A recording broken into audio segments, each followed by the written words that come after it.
Hello, my fellow connoisseurs of the macabre. Welcome to Hell on Earth, the true story of a cult's mass suicide.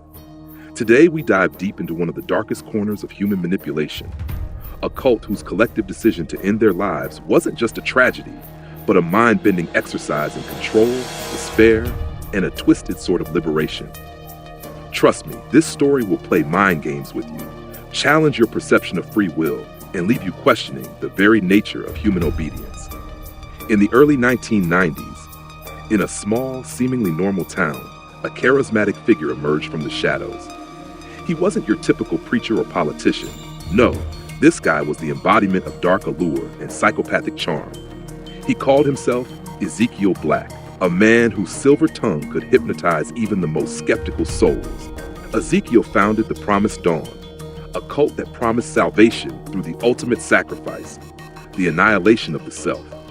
His sermons were a cocktail of apocalyptic prophecies, twisted logic, and dark humor that would make even the most hardened cynic question everything. Members were lured in by promises of eternal bliss, only to have their identities and souls slowly corroded by his manipulative tactics. He used every trick in the book, love bombing, isolation, sleep deprivation, to break down his followers' critical thinking. Soon, his small group evolved into a family of lost souls, each more desperate than the last. They surrendered not only their money and possessions, but their very identities, believing that through self-destruction, they would reach a higher plane of existence. Ezekiel's methods were methodical and psychopathic. He mocked the notion of a normal life, filled with mundane struggles and hollow promises of happiness. As his grip tightened, the cult members found themselves trapped in a vortex of isolation and fear, convinced that the world outside was too corrupt to be saved. As time wore on, the cult's activities took on an even more sinister edge. Ezekiel began insisting that the only path to true enlightenment was to sever all ties to earthly existence. He preached that their lives, already tainted by sin and societal failure, were an affront to the universe. His rhetoric shifted from persuasive to downright disturbing, fueling a collective paranoia among his followers. In private meetings held in dilapidated warehouses on the outskirts of town, he revealed his master plan, a mass ascension, a ritual suicide designed to free them from the suffering of mortal life. He framed this act as a glorious escape from a corrupt society, a final rebellious act against a world that had rejected them. I recall sitting in one of those cramped rooms, the air thick with incense and despair, as he painted his vision with twisted eloquence. Imagine a world where pain is obliterated by our final breath, he said with a chilling smile, where our souls break free like chains shattered in the night. Survivor accounts later revealed that the cult wasn't built solely on promises of salvation. It was fueled by deep self-loathing. Many members admitted in hushed tones that they already felt unworthy of life before Ezekiel's influence.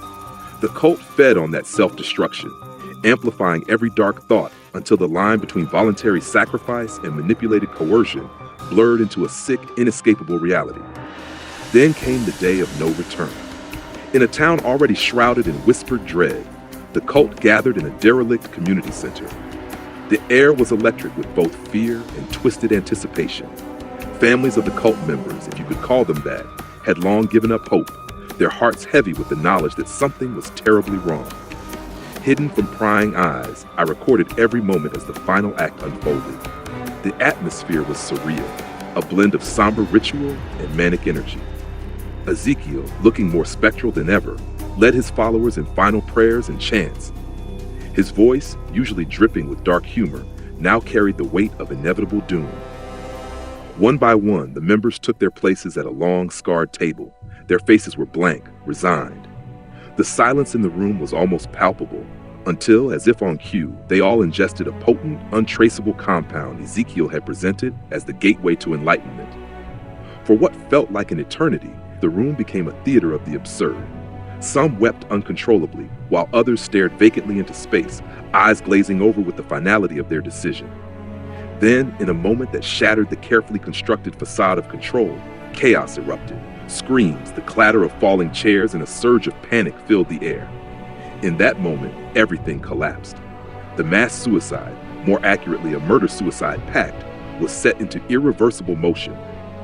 Some members, overwhelmed by guilt or a sudden rush of sobriety, attempted to call for help, but their voices were lost in the tide of madness. Ezekiel's maniacal laughter echoed through the chaos, as if mocking the very concept of life itself.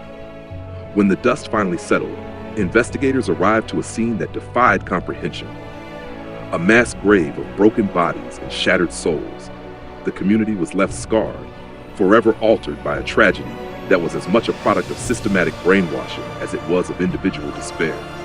Survivors, the few who managed to escape the carnage, speak in hushed tones of the maniacal charisma that transformed ordinary people into instruments of their own destruction, and of a twisted logic that made the impossible seem inevitable. Even today, the case remains shrouded in mystery. Was it pure, unadulterated psychopathy, or a calculated strategy to escape a world that had forsaken them? The answer, as with so many true crime tales, lurks in the darkest recesses of the human psyche. What have we learned from this fucked up chapter of human history?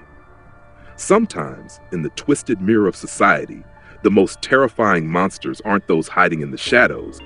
They're the ones who lead us to our own destruction. Ezekiel Black and his deranged disciples remind us that the power of manipulation, when mixed with raw despair, can culminate in an act so chilling that it forever alters a community. As you sit there, safe in your comfortable world, ask yourself, what dark corners of your mind are you too afraid to explore? Sometimes, the line between salvation and damnation is thinner than a whisper in the dead of night. Thank you for joining me on this descent into the abyss. I hope this journey into the heart of a cult's mass suicide has left you questioning, disturbed, and dare I say, intrigued. Until next time, keep your eyes open, your mind sharp, and your heart guarded against the seductive pull of darkness.